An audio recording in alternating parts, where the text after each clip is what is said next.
Oke, saya masukin ya. Nah ini, kalau kita melihat pada sisi perbedaan studi kelayakan dan perencanaan bisnis ini pada sisi apa sih?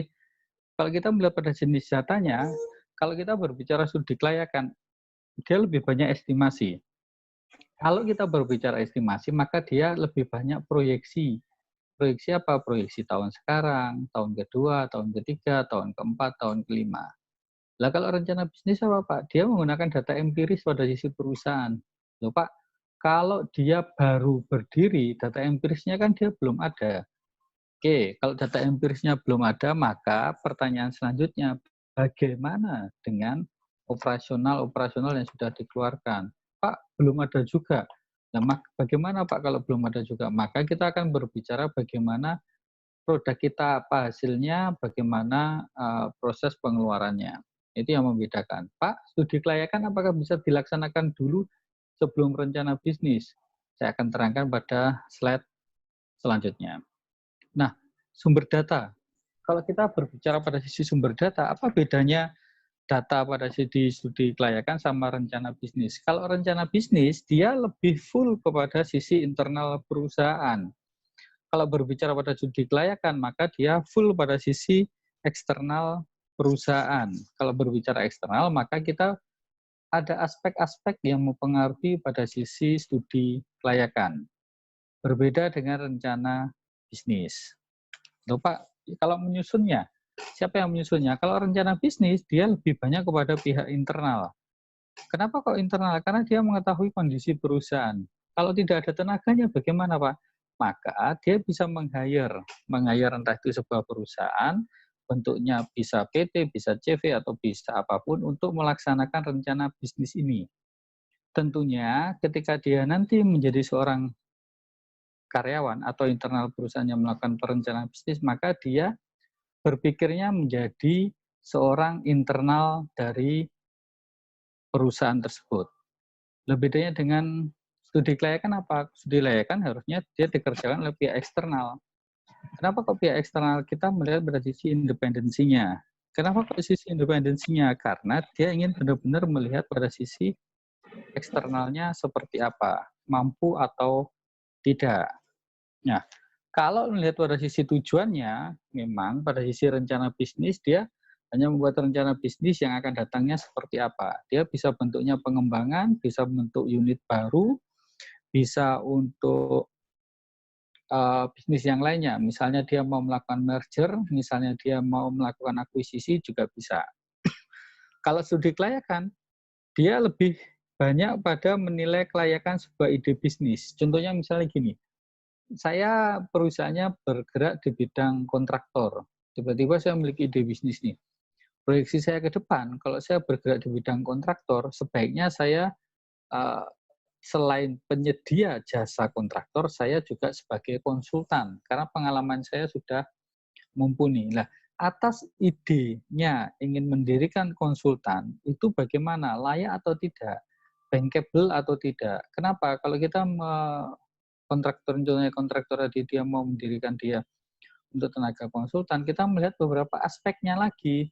Contohnya aspek lingkungannya, kalau dia mendirikan bangunan baru, kalau dia mengikuti bagaimana sisi operasionalnya, dia melihat pada sisi aspek hukumnya, dan aspek-aspek yang lainnya yang akan kita bahas di slide selanjutnya.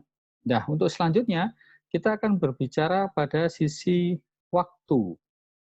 Pak, bagaimana waktunya? Kalau rencana bisnis, kenapa dia lebih dikatakan relatif pendek? Dia relatif pendek, pengerjaannya bisa 1 bulan, bisa 1 minggu, 2 minggu. Karena apa? Datanya dia bersumber dari internal perusahaan saja. Laporan keuangan cukup, terus misalnya kita berbicara pada sisi struktur organisasi, legalitasnya ada, segmentasi pasarnya dia juga ada, semuanya juga jelas. Kalau studi eksternal, kita memakan waktu lama. Karena kenapa? Kita membutuhkan survei lapangan, kita mencari datanya itu bisa dari internal pasti, disediakan dari rencana bisnis, dari eksternal yang terutama.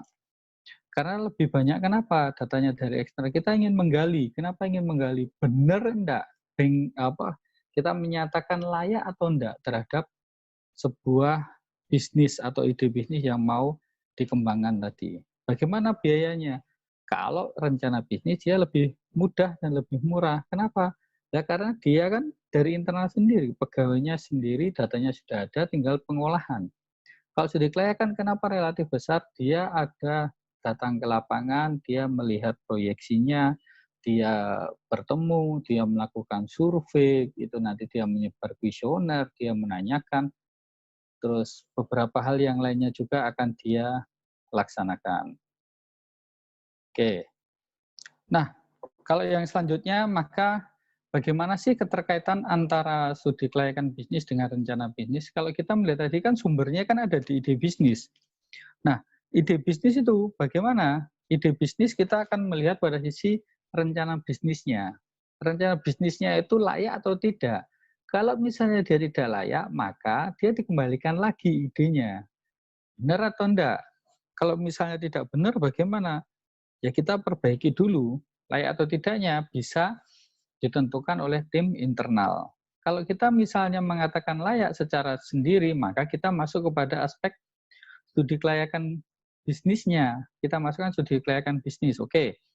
Begitu digodok di studi kelayakan bisnis, oh ternyata tidak dapat dilaksanakan. Kenapa? Karena aspek hukumnya tidak bisa, aspek lingkungannya dia tidak bisa, terus aspek keuangannya tidak bisa. Apa yang terjadi? Ya sudah, dikembalikan lagi ke konsep ide bisnisnya. Maka kita akan membuat sebuah ide bisnis yang lainnya lagi. Bagaimana kalau dia dapat dilaksanakan? Kalau dapat dilaksanakan, selesai. Maka kita akan berbicara pada sisi pelaksanaan bisnisnya. Maka bisa dikatakan pelaksanaan bisnisnya bisa dikatakan layak untuk dijalankan. Itu keterkaitan antara studi kelayakan bisnis dengan rencana bisnis. Nah, lalu bagaimana kita berbicara tentang langkah-langkah studi kelayakan bisnis? Yang pertama kita menemukan ide. Ide itu kadangkala bisa muncul dengan beberapa tahap. Contohnya misalnya muncul dari peluang-peluang bisnis, prospeknya besar ke depan. Atau kita berbicara pada tim kecil, bagaimana prospek pengembangan ke depan. Bisa juga dari bacaan. Bacaan bisa dari beberapa aspek, bisa dari artikel, bisa dari majalah, atau bisa daripada majalah yang tren. Hasil pengamatan bisa enggak? Ya, bisa juga. Contohnya misalnya, oh ya ini Rek, sekarang kan misalnya beberapa hari lalu kita berbicara pada sisi pandemi COVID. Bisnis itu kan bermunculan semuanya. Rata-rata yang dijual kan produknya sama. Apa? APD, terus alat pelindung diri, terus masker, hand sanitizer. Nah, terus apa lagi? Dan segala macamnya itu kan. Jamu, bahkan itu menyebabkan apa? Akhirnya melonjak tinggi kan. Nah, itu salah satu penemuan ide bisnis. Tapi itu ide bisnisnya jangka pendek atau jangka panjang. Itu yang harus kita lakukan yang namanya studi pendahuluan. Jangan-jangan ide bisnis ini ide musiman. Kalau dia berbicara ide musiman, ya sudah, berarti kita kembali lagi pada aspek penemuan bisnis. Kalau kita berbicara tentang studi pendahuluan bagaimana? Ya maka kita akan berbicara dari studi pendahuluan itu, kita akan membuat sebuah desain. Desain apa? Desain dari studi kelayakannya. Kalau misalnya desain studi kelayakannya, terus apa yang dilakukan selanjutnya? Ya kita mengumpulkan data. Data-data pada sisi ide bisnis itu bisa mendukung atau tidak. Terus habis itu kita melakukan sebuah analisis dan interpretasi atas data yang disajikan. Data yang disajikan itu seperti apa? Bisa data kuantitatif, bisa data kualitatif. Sedangkan pada sisi analisis kuantitatif bisa dilakukan dengan data yang dikumpulkan pada sisi data-data sekunder. Selanjutnya, bisa kita menarik sebuah kesimpulan. Kesimpulannya kita memutuskan suatu ide itu layak atau tidak.